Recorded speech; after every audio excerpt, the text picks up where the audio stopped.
Assalamualaikum warahmatullahi wabarakatuh. Mohon izin kepada Mbak Dr. Kinkin Yuliati Subasa Putri MSI, selaku dosen pengampu mata kuliah Statistika Komunikasi. Izinkan kami dari kelompok pertemuan 7 ingin menjelaskan materi mengenai angka indeks dari buku Metode Statistika karya dari Gibson Siagian Setiarto. Kami terdiri dari 5 personil, yakni ada saya sendiri Muhammad Andika Nugroho, lalu ada Hazik dan ada Syafila Salsabila, Natasha Dewianti, dan juga ada Senia Aida Asfah. Baik, untuk mempersingkat waktu, baiklah kita akan masuk ke materi yang pertama yang akan langsung dijelaskan oleh rekan saya. Bab 1. Pendahuluan. 1. Angka indeks. Angka indeks merupakan nilai perbandingan perubahan relatif yang menyatakan dalam bentuk persentase terhadap yang lain. Yang kedua ada angka indeks relatif.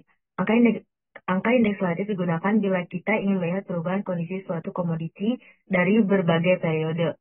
Berikut rumusnya dengan keterangan I indeks relatif harga, PN harga periode berjalan, PO harga periode dasar. Yang ketiga angka indeks agregatif, yaitu indeks sederhana biasanya digunakan bila semua komoditi dapat dianggap sama pentingnya atau bobotnya. Berikut rumusnya, yaitu yang pertama ada indeks harga agregatif sederhana dengan keterangan IP indeks harga pada periode KN, PN harga pada periode berjalan, PO harga pada periode dasar. Yang kedua, indeks kuantitas agregatif sederhana dengan rumus keterangan IP indeks harga pada periode KN, PN harga pada periode berjalan, PO harga pada periode dasar. Selanjutnya ada indeks agregat berbobot. Angka indeks berbobot merupakan angka indeks yang paling banyak digunakan karena dalam kenyataannya tidak semua komoditi dapat dianggap sama penting. Berikut rumus umumnya, yaitu, boleh di next. Rumus umumnya yaitu diantaranya sebagai berikut. Selanjutnya akan dijelaskan oleh rekan saya. Baik, selanjutnya ada indeks berantai. Apa itu indeks berantai? Indeks berantai adalah angka indeks yang disusun secara berantai dari tahun ke tahun yang disebut sebagai indeks rantai. Nah, penyusunan indeks rantai sebagai berikut yang ada pada gambar. Ada komoditas, ada barang-barangnya, atau ada materi-materinya, ada tahun-tahunnya yang berupa harga dan kuantitasnya. Lalu seperti di gambar kedua juga sama. Lalu ada mengenai keterangannya. Baik, boleh di next. Selanjutnya ada upah nyata. Upah nyata itu sering terjadi, misalnya sering terjadi keluhan karyawan yang mengatakan bahwa walaupun gajinya naik dari tahun ke tahun, tetapi dia merasakan daya belinya tetap atau justru berkurang atau menurun. Apa yang terjadi? Karena mungkin saja apabila kenaikan gajinya tidak sebanding dengan kenaikan upah atau biaya yang ada di wilayah daerahnya. Selanjutnya ada gambar-gambar contoh-contohnya, lalu ada indeks produktivitas, lanjutnya saja ke indeks produktivitas. Dan indeks produktivitas adalah dalam percakapan sehari-hari kata produksi dan produktivitas sering dipertukarkan, tapi dalam bisnis dan ekonomi kedua kata ini mengandung pengertian berbeda. Pengertian produksi adalah jumlah atau banyaknya output yang dihasilkan suatu proses produksi, sedangkan produktivitas adalah rasio antara output dengan input. Bagi contohnya, bila 20 pekerja menghasilkan 320 kursi dalam 800 jam, setiap 40 jam untuk setiap pekerja, maka produksinya adalah 320 kursi. Tapi produktivitasnya adalah 0,4 kursi per jam tenaga kerja. Diperoleh dari 320 kursi per 800 jam kerja. Baik, untuk selanjutnya akan dilanjutkan oleh rekan saya. Ini kita bakal lanjut ke bab kedua, yaitu pembahasan. Di sini terdapat pembahasan soal pertama, rata-rata jumlah zat gizi yang dikonsumsi penduduk pada suatu daerah adalah 240 kalori per hari. Suatu tim dinas sosial mengadakan penyuluhan di daerah tersebut, kemudian dilakukan penelitian apakah ada pengaruh penyuluhan terhadap peningkatan konsumsi zat gizi. 10 orang diambil secara acak, lalu dicatat jumlah konsumsi zat gizi dalam bentuk kalori. Lalu jila dengan A sama dengan 0,05, apakah ada pengaruh penyuluhan pada konsumsi tersebut. Oke, kita menggunakan rumus hitung, yaitu X minus N minus parameter rata-rata per S per akar N. Itu hasilnya kita lihat yaitu 1,583. Mencari nilai kritis kita menggunakan rumus T dikalikan dengan A per 2 dibagi dengan Pi, yaitu T A per 2 menjadi 0,025 dibagi dengan Pi, yaitu 9. yang mendapatkan hasil 2,262. Kesimpulan T hitung kurang dari 1 dikalikan 0,025 dibagi dengan 9 sama dengan 1,58 kurang dari 2,262 hingga HO diterima karena tidak cukup bukti ada pengaruh penyuluhan pada konsumsi zat gizi. Lalu soal yang kedua, sebuah penelitian dilakukan untuk mengetahui apakah ada pengaruh metode kerja terhadap produktivitas kerja. Untuk metode lama dipilih 25 pekerja, ternyata rata-rata waktu yang dibutuhkan 3 jam per unit dan standar deviasinya 0,5 jam per unit.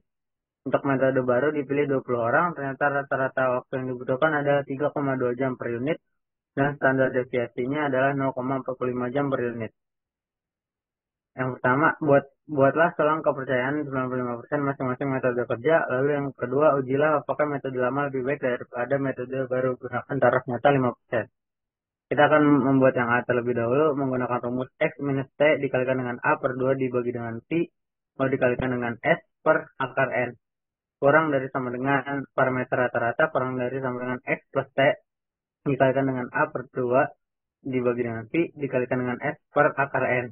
Dimana kita bisa dapat hasilnya yang X minus T-nya kita mendapatkan 3,2064 dan X plus T-nya kita mendapatkan 2,7936. Lalu kita menggunakan rumus X 2 plus T dikalikan dengan A per 2 dibagi dengan P dikalikan dengan S per akar N. Kita mendapatkan hasil 3,4, 1060, 4062, 4608 dan mendapatkan hasil 2,989, 39594. Lalu kita menghitung yang B yaitu adalah taraf nyata 5%-nya menggunakan rumus HO sama dengan parameter rata-rata 1 dikurangi dengan parameter rata-rata 2 sama dengan 0. Taraf nyatanya 5%, yaitu di mana 0,05 kita menggunakan rumus SP di mana N minus 1 dikalikan dengan S1 kuadrat ditambah dengan N2 minus 1 dikalikan dengan S2 kuadrat per N1 N plus N2 dikurangi dengan 2.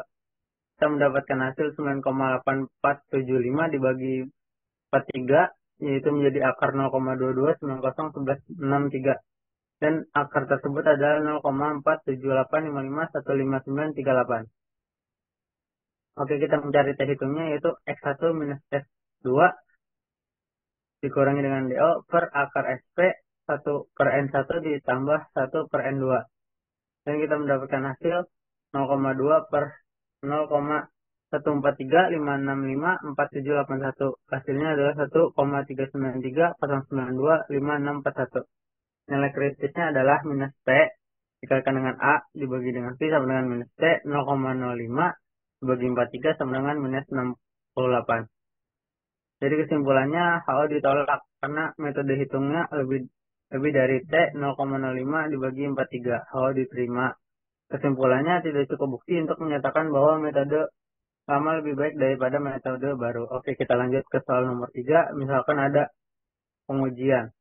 HO dibagi dengan parameter rata-rata sama dengan 20. Dan HA dibagi dengan parameter rata-rata kurang dari 20. A sama dengan 0,05, S-nya 0,2, N-nya 37. Berapakah X agar HO ditolak? Kita menggunakan rumus ZA sama dengan Z 0,05 sama dengan 1,645. HO ditolak jika ZO kurang dari Z 0,05 dibagi ZO lebih dari sama dengan 1,645. Kita menggunakan rumus X minus parameter rata-rata O per S per akar N. Dan kita mendapatkan hasil X-nya 20,05408872668235. Lalu kita cari rumus Z hitungnya yaitu X minus parameter rata-rata per S per akar N. Yaitu kita mendapatkan 1,64500000149. Kesimpulannya HO ditolak bila Z dihitung kurang dari Z 0,05. Lalu kita lanjut ke soal nomor 4. Sales manager suatu perusahaan otomotif menyatakan mobil mereka hemat bahan bakar dengan konsumsi melebihi 30 km per galon.